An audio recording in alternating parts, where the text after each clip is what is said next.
Viewers welcome to metro style. வீடியோக்குள்ள போகிறதுக்கு முன்னாடி மெட்ரா ஸ்டைலை சப்ஸ்கிரைப் பண்ணாதவங்க சப்ஸ்கிரைப் பண்ணிட்டு கொஞ்சம் சப்போர்ட் பண்ணுங்க. வாங்க வீடியோக்குள்ள போகலாமா?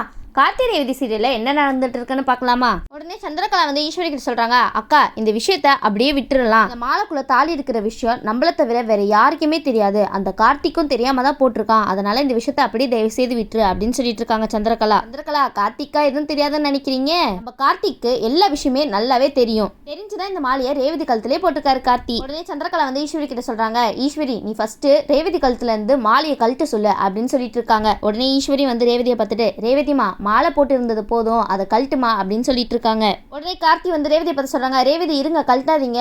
உடனே ஈஸ்வரியை பார்த்து சொல்றாங்க, ஏன் நீங்க வந்து கழட்ட சொல்றீங்க மாலையை? உடனே இப்பதானே போட்டிருக்கோம் அப்படின்னு சொல்லிட்டு இருக்காங்க. மாமா ரேவதி இப்பதானே மாலை போட்டிருக்காரு, விடுங்க கொஞ்சம் பார்த்து ரசிச்சுக்கட்டும் கார்த்தி. உடனே கார்த்தி சொல்றாங்க, அந்த மாலை அவங்க கழுத்திலே இருக்கட்டும், அப்பதான் அழகா இருக்கும் அப்படின்னு சொல்லிட்டு இருக்காங்க. உடனே ஈஸ்வரி சொல்றாங்க, என்ன பேசிட்டு இருக்கீங்க நீங்க? எதுக்காக நீங்க அவளை மாலையை கழட்ட வேணாம்னு சொல்றீங்க அப்படின்னு சொல்லி கேட்டுட்டு இருக்காங்க ஈஸ்வரி. இது எல்லாத்தையும் ரேவதி பார்த்துட்டு இருக்காங்க. இவ்வளவு ஆசையா பேசுறீங்க அவங்க எம்டி சார் கிட்ட, அப்போ ரேவதி என்ன நினைப்பாங்க உங்களை? ஏன் அம்மா இந்த மாதிரி என்னோட எம்டி சார் கிட்ட பேசிட்டு இருக்காங்க அப்படின்னு சொல்லிட்டு உங்க மேலதான் கோவப்படுவாங்க, பாத்துக்கோங்களேன். பார்த்து மரியாதையா பேசுங்க கார்த்தி கிட்ட. உடனே கார்த்தி வந்து ஈஸ்வரியை பார்த்து கேக்குறாங்க, உங்களுக்கு புரியுதா இல்ல புரியாத மாதிரி நடிக்கிறீங்களா அப்படின்னு சொல்லி கேட்டுட்டு இருக்காங்க கார்த்தி. அதெல்லாம் இருக்கட்டும், இப்ப எதுக்கு மாலையை நீங்க உடனே கழட்டணும்னு அவசரப்படுறீங்க? குருக்களே நீங்களே சொல்லுங்க அப்படின்னு சொல்லிட்டு இருக்காரு கார்த்தி. உடனே வந்து அந்த குருக்கள் சொல்றாங்க, ஆமாமா உடனே எல்லாம் வந்து கழட்டக்கூடாது மாலையை. குருக்கள் சொல்றாங்க, ரேவதியும் கழுத்துல மாலை போட்டார்ல அவரும் சேர்ந்து 3 தடவை இங்க சுத்தி வாங்க அப்படின்னு சொல்லிட்டு இருக்காங்க குருக்கள். உடனே ஈஸ்வரி கேட்டுட்டு சும்மா இருப்பாங்களா? உடனே குருக்களை பார்த்து கேட்குறாங்க, எதுக்காக இவங்க வந்து சுத்தி வரணும்? உடனே குருக்கள் சொல்றாங்க, இல்லம்மா சுத்தி வந்தா நல்லது, அதனால தான் சொன்னேன் அப்படின்னு சொல்லிட்டு இருக்கும்போது உடனே ஈஸ்வரி சொல்றாங்க, இல்ல என்னோட பொண்ணு மட்டும் தனியா சுத்தி வரட்டும் அப்படின்னு சொல்லிட்டு இருக்காங்க. உடனே வந்து ஈஸ்வரி சொல்றாங்க, ரேவதி நீ மட்டும் தனியா சுத்தி வாமா அப்படின்னு சொல்லிட்டு இருக்காங்க ஈஸ்வரி ரேவதி கிட்ட. சொல்லிட்டு ரேவதி சுத்தி வராங்க. உடனே கார்த்தி கேட்கிறாரு, என்னத்த எங்களுக்கு போன தடவை பண்ணி வச்ச மாதிரியே இந்த தடவையும் பண்ணி வச்சிட்டீங்க போலயே அப்படின்னு சொல்லி கேட்டு இருக்காரு கார்த்தி. நீங்க எதை பத்தி கேக்குறீங்க? போன தடவை உங்களுக்கு கல்யாணம் நடந்துச்சு அதை பத்தி கேக்குறீங்களா? ஆனா இந்த கார்த்தி இருக்காரு சும்மாவே இருக்க மாட்டாரு, எப்ப பாரு அத்தையை வந்து வம்பிழுக்கிறதே வேலையே வச்சிருக்காருப்பா. ஈஸ்வரி சொல்றாங்க, நீ என்ன பேசிட்டு இருக்க அப்படின்னு சொல்லி கேட்கும்போது கார்த்தி சொல்றாங்க, நீங்க மாலையில தாலியை ஒளிச்சு வச்சிருக்க விஷயம் எனக்கு தெரியாதுன்னு நினைச்சிட்டு இருக்கீங்களா அத்தை? என்னத்தை நீங்க இவ்வளவு மொக்கையா பிளான் போட்டுட்டு இருக்கீங்க? எனக்கு இந்த விஷயம்லாம் ஏற்கனவே தெரியும், அதனாலதான் நான் இங்க வந்தேன் அப்படின்னு சொல்லிட்டு இருக்காரு கார்த்தி. என்ன ஈஸ்வரி இப்படி சொல்லிட்டாரு கார்த்தி உங்களை பார்த்து? நீங்க அடுத்த தடவை சூப்பரா பிளான் போட்டு காமிங்க கார்த்தி கிட்ட, அப்புறம் தான் இந்த மாதிரி எல்லாம் பேச மாட்டாரு கார்த்தி உங்ககிட்ட. ஈஸ்வரி ஒரு தடவையாவது உங்க பிளான்ல ஜெயிச்சு காமிங்க, அப்பதான் கார்த்தி முன்னாடி தலை நிமிர்ந்து நிக்க முடியும். அத்தை நீங்க எந்த ஒரு விஷயம் செஞ்சாலும் எனக்கு தெரிய வராதுன்னு நினைச்சிட்டு இருக்கீங்களா? அது மட்டும் தப்பு அத்தை, எனக்கு நீங்க என்ன பண்ணாலும் உடனே அப்டேட் வந்துடும் அப்படின்னு சொல்லிட்டு இருக்காங்க. கார்த்தி சொல்றாங்க, அத்தை இதெல்லாம் போய் நான் ரேவதி கிட்ட சொன்னா எப்படி இருக்கும் அப்படின்னு சொல்லி கேட்டுட்டு இருக்காங்க. கார்த்தி ரேவதி கிட்ட போய் உண்மையா சொல்ல போறீங்களா என்ன? உடனே சாமுண்டீஸ்வரி வந்து கார்த்தி சொன்னது கேட்டு அரண்டே போயிட்டாங்கன்னு சொல்லலாம். இவன் ஒரு பக்கம் ஏதாவது போய் சொல்லி வச்சிட போறான் ரேவதி கிட்ட அப்படின்னு சொல்லிட்டு பயந்துட்டு இருக்காங்க. சந்திரகலா சொல்றாங்க, என்ன நீனே என்னென்னவோ பேசிட்டு இருக்க அப்படின்னு சொல்லி கேட்டு இருக்கும் போது உடனே கார்த்தி சொல்றாங்க, இந்த மாலையை எங்க வாங்குனீங்க, அந்த தாலியை எங்க வாங்குனீங்கன்ற விஷயம் எல்லாமே எனக்கு தெரியும். இப்போ ரேவதி இந்த இடத்துக்கு வந்ததுக்கு அப்புறம் நான் முக்கியமான ஒரு விஷயம் சொல்ல போறேன் அப்படின்னு சொல்லிட்டு அவங்க கிட்ட எல்லா விஷயத்தையும் நான் சொல்ல போறேன் அத்தை, அப்ப என்ன பண்ணுவீங்க நீங்க அப்படின்னு சொல்லிட்டு இருக்காரு கார்த்தி.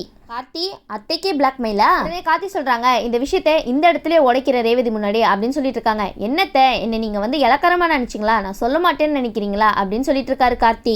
நீங்க சொன்னாலும் சொல்லிடுவீங்க, உங்களை புரிஞ்சுக்கவே முடியாது. கார்த்தி சொல்றாங்க, எந்த அளவுக்கு நீங்க இப்படி இறங்கிட்டீங்களோ அப்பயே நான் முடிவு பண்ணிட்டேன் ரேவதி கிட்ட எல்லா விஷயத்தையும் சொல்லணும்னு அப்படின்னு சொல்லிட்டு இருக்காரு கார்த்தி. ஈஸ்வரி இதெல்லாம் உங்களுக்கு தேவையா? கம்முன்னு இருந்திருந்தா அவரும் அவர் வேலையை பார்த்துட்டு இருந்திருப்பாரு. அத்தை ஆல்ரெடி உங்களை கோர்ட்ல தடுத்து வச்சிருந்தாங்க, அப்படி இருந்தும் நீங்க அவங்களெல்லாம் மீறி இந்த செயல்லாம் செஞ்சுட்டு இருக்கீங்க. நீங்க பண்ண எல்லா தப்புக்கும் உங்களுக்கு பதிலடி நான் கொடுக்கலாம், ஆனா நான் அந்த மாதிரி ஆள் கிடையாது. ஆனா நான் ரேவதி கிட்ட எதுவும் சொல்ல மாட்டேன்னு நீங்க ஒண்ணு நினைச்சிட்டு இருக்கீங்கல்ல அப்படின்னு கார்த்தி பேசிட்டு இருக்கும் போது உடனே ஈஸ்வரி சொல்றாங்க, ஏய் நீ என்ன பேசிட்டு இருக்க? ரேவதி கிட்ட மட்டும் சொன்னா என்ன நடக்கும் தெரியும்ல உனக்கு அப்படின்னு சொல்றாங்க ஈஸ்வரி. உடனே வந்து கார்த்தி கேக்குறாங்க, அத்தை எனக்கு ஒரு விஷயம் மட்டும் புரியல, நீங்க ரொம்ப பெரிய ஆளாச்சே, என்னோட சந்தேகத்தை தீர்த்து வைப்பீங்களா அப்படின்னு சொல்லி கேட்டு இருக்காரு கார்த்தி. கேளுங்க கார்த்தி கேளுங்க, எவ்வளவு பெரிய சந்தேகமா இருந்தாலும் ஈஸ்வரி ஒரே வார்த்தையில தீர்த்து வச்சிருவாங்க. ரேவதிக்கு எங்கே இருந்து ஒருத்தனை கூட்டிட்டு வந்து மாப்பிள்ளன்னு சொல்லுவீங்களாம், ஆனா என்ன வரனா நினைச்சுக்கோங்களேன், அதனாலதான் இந்த மாதிரி ஒரு விஷயம் நடந்திருக்கு இந்த இடத்துல அப்படின்னு சொல்லிட்டு இருக்காரு கார்த்தி.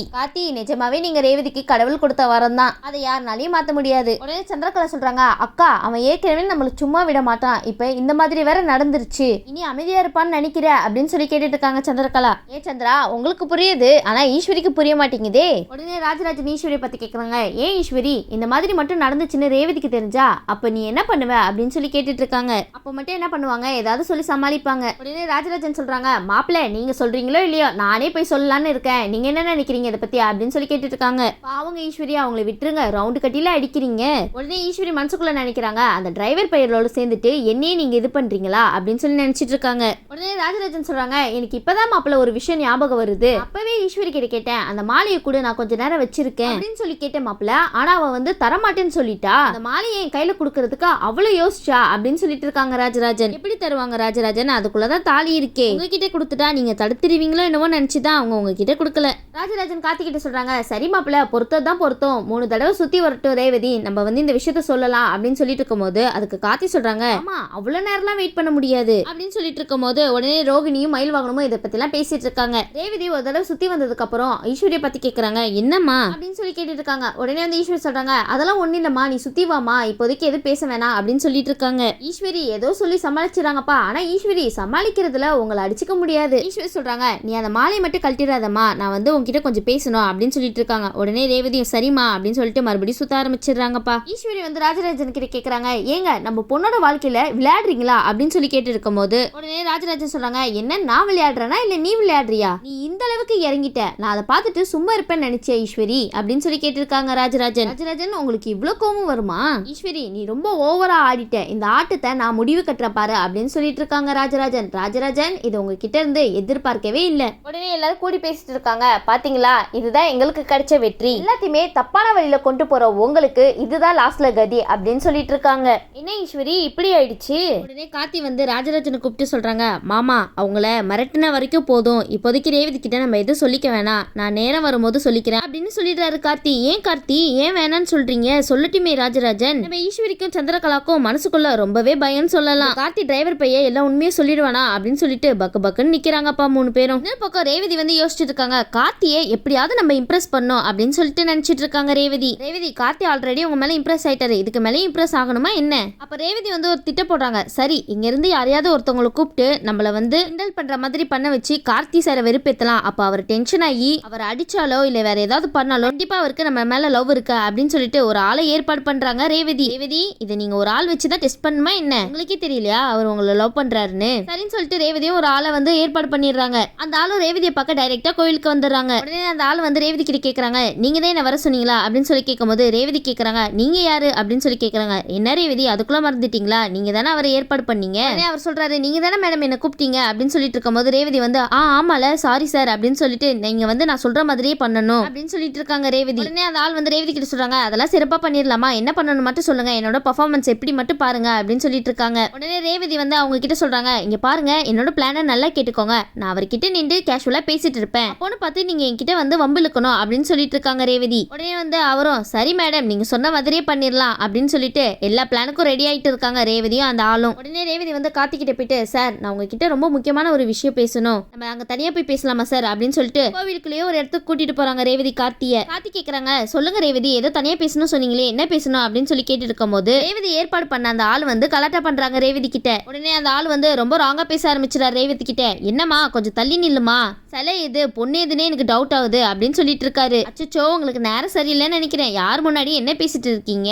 உடனே ரேவதி வந்து கோபப்பட்டு நடிக்கிறாங்க அந்த ஆளு கிட்ட, ஏப்பா என்னப்பா பேசிட்டு இருக்க நீனு, கொஞ்சமாவது மரியாதையோட பேசு, என்ன பேசிட்டு இருக்க நீனு அப்படின்னு சொல்லிட்டு ரொம்ப கோபமாவே திட்டிட்டு இருக்காங்க. வேணுனே அந்த ஆள் வந்து சும்மா இல்லாம அந்த ஆளு ரேவதி கிட்ட இன்னும் பெரிய கலாட்டா பண்ண ஆரம்பிச்சிடுறாரு. உடனே ரேவதி கேக்குறாங்க, நீங்க என்ன பண்ணிட்டு இருக்கீங்க, இந்த மாதிரி தான் தனியா இருக்கிற பொண்ணு கிட்ட நடந்துப்பாங்களா அப்படின்னு சொல்லி கேட்டுட்டு இருக்கும் போது அதுக்கு அந்த ஆள் சொல்றாரு, எனக்கு ஒருத்தைய பிடிச்சிட்டா அவங்கள மிஸ் பண்ணவே மாட்டேன் அப்படின்னு சொல்லிட்டு இருக்காரு. உடனே ரேவதி வந்து நைஸா கார்த்தியை பாக்குறாங்க, ஏதாவது ரியாக்ஷன் பண்றாங்களா அப்படின்னு சொல்லிட்டு, ஆனா கார்த்தி சில மாதிரி நின்றுட்டு இருக்காரு. உடனே ரேவதி நினைக்கிறாங்க, என்னது இவரு எந்த ரியாக்ஷனும் பண்ணாம இருக்காரு, இவர் நம்மள காதலிக்கிறாரா இல்லையான்னு கண்டுபிடிக்கிறதுக்கு தானே நம்ம இந்த மாதிரி ஏற்பாடு பண்ணோம், இவர் என்னன்னா சும்மா நின்றுட்டு இருக்காரு, இவருக்கு கோவம் வருதா இல்லையா அப்படின்னு சொல்லி யோசிச்சுட்டு இருக்காங்க ரேவதி.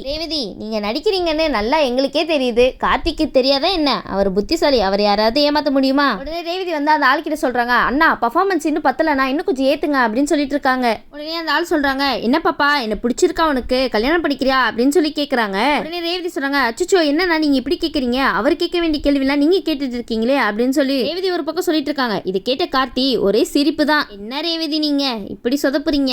அவரு சொல்றாரு, நான் இந்த மாதிரிலாம் பேசினாதான் அவருக்கு உன் மேல காதல் இருக்கான்னு தெரியுமா அப்படின்னு சொல்றாங்க. இதையும் கார்த்தி கேட்டுறாரு. இதுக்கும் கார்த்தி விழுந்து விழுந்து சிரிச்சிட்டு இருக்காரு. என்ன ரேவதி ரொம்ப அடி வாங்குதே உங்களோட பிளானு. உடனே அந்த ஆள் சொல்றாங்க, இங்க பாருமா நான் எல்லாத்தையும் டைரக்டா பேசிதான் பழக்கம், பழக்கம் எனக்கு ஒன்று பிடிச்சிருக்கு, வேற யார் மாதிரியோ சுற்றி வலிச்சு பேசுகிற டைப்லாம் நான் கிடையாது அப்படின்னு சொல்லிட்டு இருக்காரு. எங்க சார் இதை கார்த்தியை தானே சொல்றீங்க? அந்த ஆள் கேட்குறாங்க, என்ன ஓகேவா சரி வா அப்படின்னு சொல்லிட்டு கையை பிடிச்சி இழுத்துட்டு போயிட்டு இருக்காரு. அப்படின்னு சொல்லிட்டு அந்த இடத்துல கார்த்தி வந்து தடுக்கிறாங்க. ரேவதி வந்துட்டு அப்பாடி இப்பயாவது தடுத்தாரு, சண்டை போடுவாரோ அப்படின்னு சொல்லி நினைச்சிட்டு இருக்காங்க. ஆனா அந்த இடத்துல கார்த்தி ரொம்ப அமைதியே பேசுறாங்க. அண்ணா கொஞ்சம் கையெடுங்க அப்படின்னு சொல்லிட்டு அந்த ஆளை தனியாக கூப்பிட்டு போய் விசாரிச்சுட்டு இருக்காங்க. அந்த பொண்ணு உங்ககிட்ட என்ன சொன்னா அப்படின்னு சொல்லி கேட்டு இருக்கும் போது அதுக்கு அந்த ஆள் சொல்றாங்க, இல்ல தம்பி இந்த பொண்ணுக்கு நான் சாதகமாக தான் பேசணும் அப்படின்னு சொல்லி இருக்கும் போது கார்த்தி சொல்றாரு, அது எனக்கு தெரியும், என்ன விஷயம் அதை சொல்லுங்க அப்படின்னு சொல்லி கேட்டுட்டு இருக்காரு கார்த்தி. உடனே அவர் சொல்றாரு, அந்த பொண்ணு இந்த மாதிரிலாம் என்ன பண்ண சொல்லிச்சு, எதுக்காக இப்படி பண்ண சொன்னாங்க அப்படின்னு சொல்லி கார்த்தி கேட்கும் போது உன் மனசுக்குள்ள அந்த பொண்ணு இருக்கா இல்லையான்னு தெரிஞ்சுக்கிறதுக்காக தான் என்ன இப்படி பண்ண சொல்லிச்சுப்பா அப்படின்னு சொல்லிட்டு இருக்காரு. அது மட்டும் இல்லாம ரொம்ப முக்கியமான விஷயம் சொல்றாரு கார்த்தி கிட்ட, இங்க பாருப்பா அந்த பொண்ணு உன்னை ரொம்ப விரும்புதுன்னு நினைக்கிறேன், அந்த பொண்ணை மட்டும் விட்டுறாத அப்படின்னு சொல்லிட்டு இருக்காரு. உடனே கார்த்தி வந்து சரி நான் பாத்துக்கிறேன் நீங்க போங்க அப்படின்னு சொல்லிடுறாரு. உடனே ரேவதி சொல்றாங்க, என்னாச்சு சார் அவர் போயிட்டாரா அப்படின்னு சொல்லி கேட்டு இருக்கும் போது கார்த்தி வந்து சொல்றாங்க, அவர் போயிட்டாரு, அதெல்லாம் இருக்கட்டும் ரேவதி நீங்க என்கிட்ட ஏதாவது சொல்லணுமா, மனசுல எது இருந்தாலும் நீங்க என்கிட்ட தெளிவா சொல்லுங்க அப்படின்னு சொல்லிட்டு இருக்காரு கார்த்தி. உடனே ரேவதி வந்து முழிக்கிறாங்க,